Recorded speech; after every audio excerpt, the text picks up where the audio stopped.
ایران خودرو نماد آرزوهای کشوری که میخواست صنعتی شود، اما در همان جوانی در آتش انقلاب سوخت.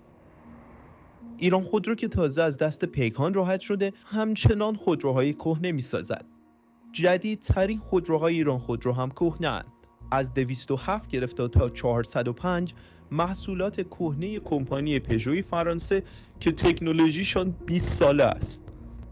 کارخانه‌های خودروسازی بین‌المللی از جمله پژوی فرانسه به دلیل تحریم‌های بین‌المللی از سالها پیش همکاری‌های خود را با ایران خودرو قطع کردند.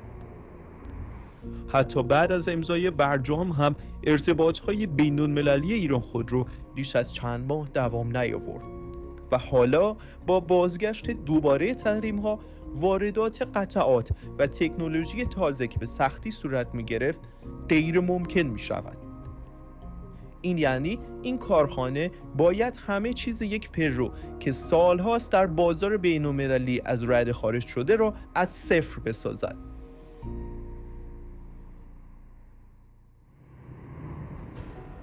در این میان نگاهی به وضعیت سود و زیان محصولات ایران خودرو بسیار جالب توجه است. بر اساس صورت‌های مالی حسابرسی شده، شرکت ایران خودرو در سال 1403 یعنی سالی که ظاهراً خودروسازی به گروه صنعتی کروز واگذار شد، عملکردش این گونه بود: از پرفروش‌ترین گروه محصولاتش یعنی گروه پژو 207 مبلغ 2500 میلیارد تومان زیان داد. تولید و فروش گروه محصولات سوند مبلغ 3000 میلیارد تومان زیان برای این شرکت ساخت. گروه دنا 415 میلیارد تومان زیان ایجاد کرد. تولید گروه محصولات وانت آریسان به 823 میلیارد تومان زیان منجر شد. محصولات گروه رانا 436 میلیارد تومان زیان داد. همین کارخانه پرزیان به ارگانی برای حکومتی‌ها تبدیل شده که درآمد داشته باشند. تنها برای مثال یکی از خزینه‌های قابل توجه در 3 دهه گذشته استخدام 45 آخوند به عنوان پیشنماز و امام جماعت در ایران خودرو با حقوق و مزایای کامل، بیمه، راننده و خاروبار است تا در بخش‌ها و واحدهای گوناگون خط تولید ایران خودرو پیشنماز کارگران و کارمندان باشند. از کارخانه‌های صنعتی ایران ناسیونال دیدن می‌کنند. ایران خودرو که در زمان تأسیس توسط خانواده خیامی ایران ناسیونال نام داشت، در دهه 40 و 50 خورشیدی به لحاظ مالی از موفق‌ترین شرکت‌های ایرانی بود. این شرکت کاملا خصوصی در دهه 40 از صنعت خودروسازی کره جنوبی جلوتر بود.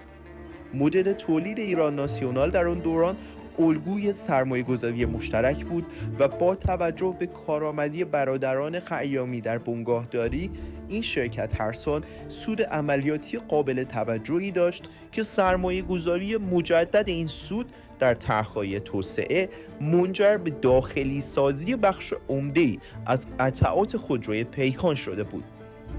اکنون در اوج افتخار می‌بینیم پیکان ثمره دسترنج کارگران ایرانی خیابان‌های مسکو را در می‌نوردد. پیکان اتومبیل زیبا و پرقدرت ایران در خیابان‌های مسکو از کنار بالشوی تئاتر تا میدان سرخ و کاخ کرملین هر جا که توقف می‌کرد مردمش. در آن دوران محمد رضا شاه پهلوی از حامیان جدی رشد بخش خصوصی در صنعت خودروسازی ایران بود و همین موضوع باعث شد با وقوع بلوای 57 ایران ناسیونال در صدر فهرست مصادره‌ها توسط مارکسیست‌های اسلامی قرار گیرد. ایران ناسیونال مانند بسیاری دیگر از بنگاه‌های خصوصی که پیش از 57 موفق و کاملا سودده بودند، تحت عنوان ملی شدن دولتی شد و به ایران خودرو تغییر نام داد و این آغاز مسیری بود که نام ایران خودرو را با زیان عجین و آمیخته کرد.